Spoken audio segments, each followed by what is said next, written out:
This is Scott Becker with the Becker Private Equity Podcast, the Becker Business Minute Podcast. This is a brief discussion this morning about non-competes. The FTC has proposed a rule that non-competes would be invalidated, that you wouldn't be allowed to use non-competes. This, of course, is starting to send lots of questions to the business community. Does this mean I can't buy a business and get a non-compete from an owner? Does this mean, for example, that if I'm a physician or an employee and have a non-compete, that I'm now free to do whatever I want? I'm back to being a free agent. There's lots of uncertainty about this, and we're still in the early innings of this. The FTC issued a proposal. They've asked for comments. At some point, they'll issue a final rule. The potentiality of this is significant. If it applies to just employment, that's one thing.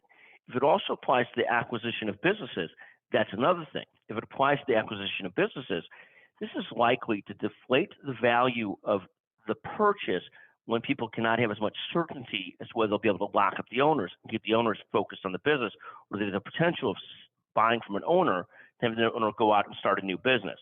So it really depends. And we'll see how this plays through. At this point, it's still early innings in trying to assess it. We're just starting to get questions from private equity funds, from platform companies, from physicians, from others about the potential impact of this non-compete law.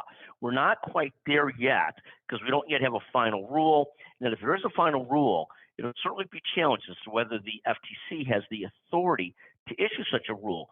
But there's a lot of uncertainty out there, and it's caused some concern, of course, for buyers and people doing business as to what the impact will be of the FTC's proposed rules that would invalidate non-competes.